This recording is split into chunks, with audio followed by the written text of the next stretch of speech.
stop scrolling for a second. Just stop. I need you to do something with me. And I know you're going to want to skip past this part because it feels like homework, but trust me, this is the entire video. Everything else is just the explanation. This is the thing that matters. Open your banking app. Yes, right now. I'm serious. If you're on your computer, grab your phone. If you're watching this while doing something else, pause and come back. I'll wait. Okay, you're in? Good.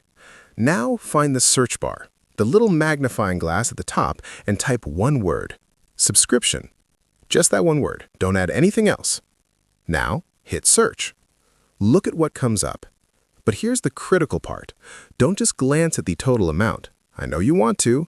Your brain is already trying to protect you, trying to round down, trying to categorize this as handled or normal. Fight that. Actually count them. How many separate charges are there? How many different companies have permission to reach into your account and pull money out every month? Count them out loud if you have to. 5, 8, 12? More? Got your number? Hold it in your mind. Now here's something that researchers actually did. They ran this exact exercise with thousands of people. They asked them to guess how much they spend on subscriptions every month, just off the top of their head, no looking at their phone, no checking statements. The average guess was $86. And that feels right, doesn't it? When you think about it casually, you remember Netflix, probably Spotify, maybe that gym membership you keep meaning to use more, some random app you downloaded for a project and forgot to cancel. $86 sounds almost reasonable. It's a number that feels manageable, like something a responsible adult would spend. But then, and this is where it gets uncomfortable, the researchers pulled the actual bank statements, the real transaction data, the charges that actually came out of real accounts month after month, whether people remembered them or not. And the real number was $219 every single month. That's not a small gap. That's $133 more than people thought they were spending. That's over $1,500 a year that just evaporates. Over a decade, that's more than $15,000 gone, quietly, invisibly, while you slept, while you watched one more episode, while you told yourself you'd review your finances next month. And here's the part that should genuinely bother you. 42% of participants were still paying for subscriptions they had completely forgotten they even had. Ghost money. Services they signed up for, used once and never thought about again, still charging them at 3 a.m. every month automatically, forever. So I want you to sit with this question. What if, starting in January 2015, every single dollar you sent to Netflix, Spotify, Disney Plus, and HBO Max had been invested instead into a simple S&P 500 index fund? And we're going to follow this all the way through to the end of 2025. Fair warning, this might sting a little, but sometimes a small sting now prevents a much bigger wound later. Okay, let's set the scene here. Let's go back. It's January 2015. You're probably 18, maybe 20. Maybe you're in your first apartment or still in a dorm or living at home and saving for something undefined called the future. You have Netflix because everyone is watching House of Cards and you don't want to miss out. You have Spotify Premium because you're tired of ads interrupting your carefully curated playlists every 3 songs. That's pretty much it. That's your whole subscription stack. 2 services, the streaming wars haven't started yet, Disney Plus doesn't exist, HBO Max is just a glimmer in some executive's eye, Netflix and Spotify Premium are both $9.99. Total monthly bill, $19.98. Under $20 a month. And let's be real, $20 a month feels like basically nothing, right? That's less than what you spend on food in a weekend. That's one Uber ride. That's practically invisible. And that feeling, that this is basically nothing feeling, that's exactly what they want you to think. So here's what happened to that basically nothing over the next 10 years. It's only in aggregate that you see the trap. It's January 2015, Netflix is $9.99, Spotify is $9.99, total comes to $19.98. You're golden. And through 2016, Netflix holds steady and Spotify holds steady, and you breathe easy. Then in 2017, Netflix announces a price increase, just $1, up to $11.99. Still basically nothing, you tell yourself, and they're adding more content, right? Stranger Things just dropped. Worth it. 2018 brings another Netflix increase, this time to $12.99. But now they have Oscar-nominated movies, international shows, that one documentary everyone talked about. Still, basically nothing. It's creeping towards something, but you don't look directly at it. November 2019, Disney Plus launches. Finally, all the Marvel movies in one place, all the Star Wars, The Simpsons, and they're positioning themselves as the affordable disruptor. Just $6.99 a month. How could you say no? It's half what Netflix costs, so you add it. Your monthly total is now somewhere around $30, but you don't add it up in your head. You just feel slightly more entertained. Then, May 2020, HBO Max arrives. Warner Brothers putting their entire film library up same day as theaters for some releases. $14.99, but you're not going to theaters anymore. Pandemic lockdown. The world is strange and scary. $14.99 for comfort, for new movies with risk, for something to talk about with friends you can't see. You add it. Your stack is growing. By 2021, Disney Plus raises prices, first to $7.99, then $10.99. Still reasonable, you think, comparing it to the others. Netflix hits $13.99, then $15.49. Spotify finally moves to $10.99. Everything is up 20 to 30% from where you started in 2015, but it happened one announcement at a time, always with a justification.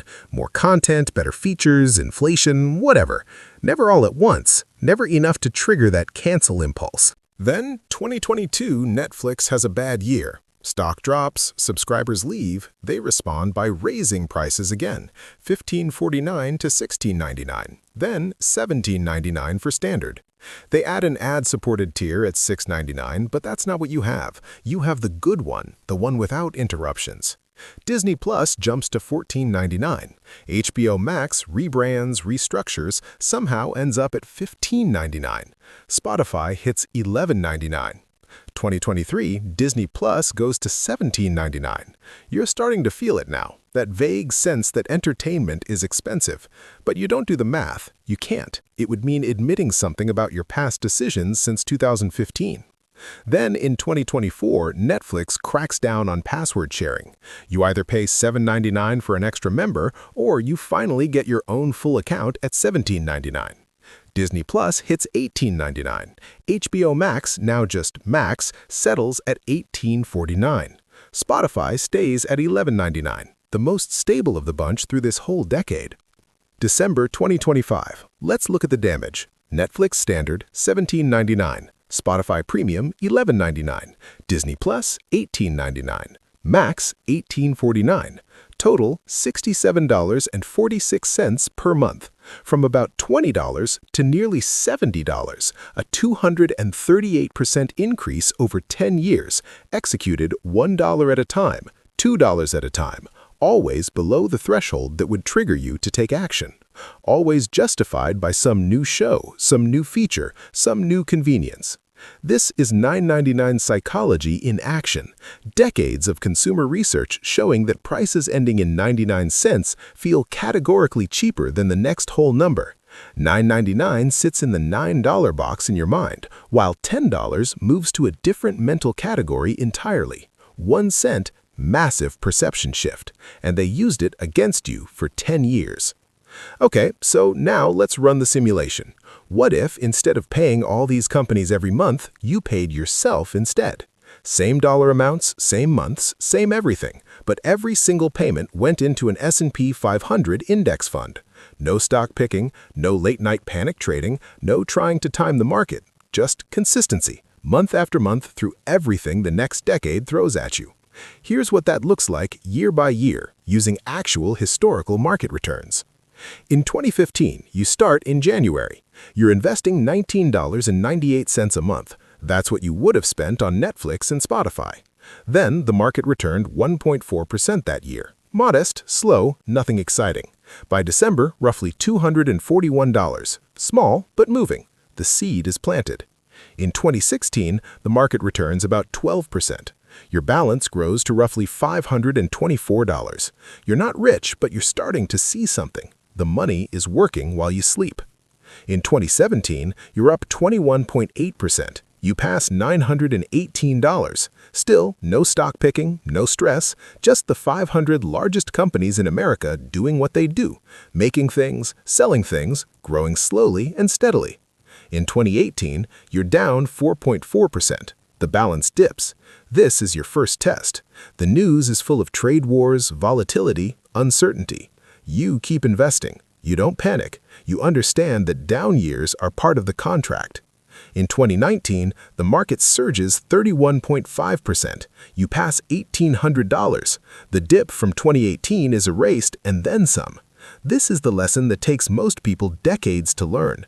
The market rewards patience more than timing. In 2020, amid a global crisis, the pandemic, markets crash in March. You watch your balance drop terrifyingly fast. Everyone is talking about the end of something. Normal life, the economy, whatever. You keep investing. By year-end, after one of the most volatile years in modern history, $2,684. The rebound came faster than fear allowed most people to participate. 2021 is the best bull run in years, up 28.7%. You're starting to feel the compounding now, not just your contributions, but the market's returns on previous returns. The snowball is rolling. 2022. Another downturn. The market drops about 18%, the worst year in this entire period. You resist panic. You keep putting money in month after month, even when it feels like throwing cash into a fire. By year-end, roughly $3,918 less than you had, but more than you would have had if you stopped. 2023. Recovery. Around $5,715. The patience is paying off again. 2024, continued growth, roughly $7,961. You're approaching a significant number now. 5 figures feels possible, visible, real. 2025, another solid year. The final number, $10,266. Let's sit with that for a moment. Over 10 years, you contributed about $5,158 of your own money. The market, quietly, without hype, without you having to make any brilliant decisions, generated over $5,000 on its own. More than 100% return on your contributions. Just an index fund tracking the 500 largest companies in America while you lived your life. But here's where it gets genuinely uncomfortable in a useful way. Suppose you were 18 in 2015. You're 29 now. You have decades until 65, until traditional retirement age, until whatever the future means to you. If you leave that $10,266 completely untouched, never add another dollar, never touch it, just let it sit in that index fund growing at historical averages near 10%, what does it become? Roughly $349,000.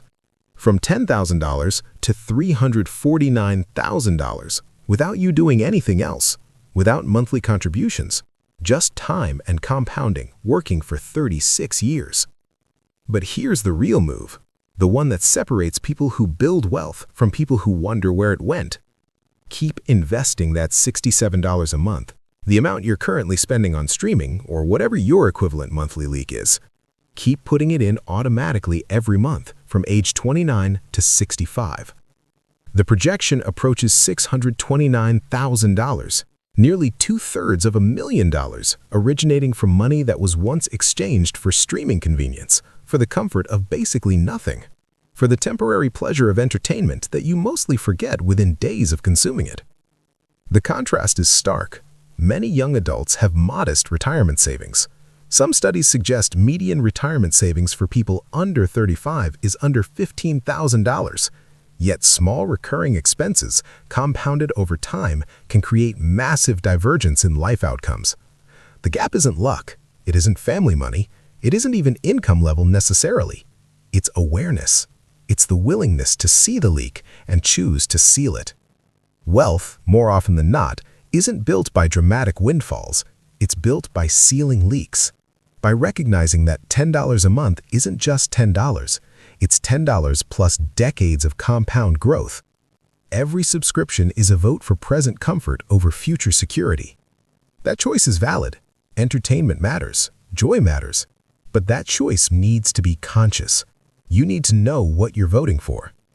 This isn't anti-Netflix. It isn't anti-Spotify or anti-Disney or anti-whatever service genuinely improves your life.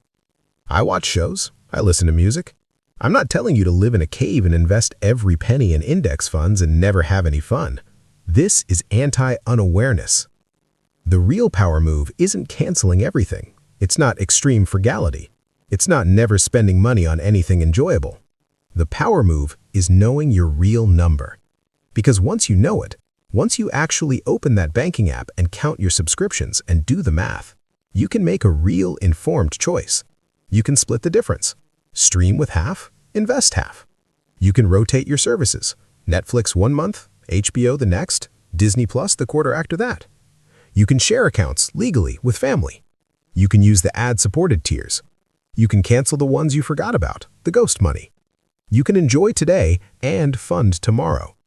Compounding doesn't require extremes. It doesn't require you to never spend money on anything fun ever again. It just requires consistency. And yeah, the best time to start was 2015, obviously, but the second best time, it's when this video ends. So here's what I want you to do. Pause the video, open your banking app, count your subscriptions, pick just one to cancel, not all of them, just one. Take that money and set up an automatic transfer to an index fund. Do it today, like actually today, because $629,000 doesn't start with $1 million. It starts with $999.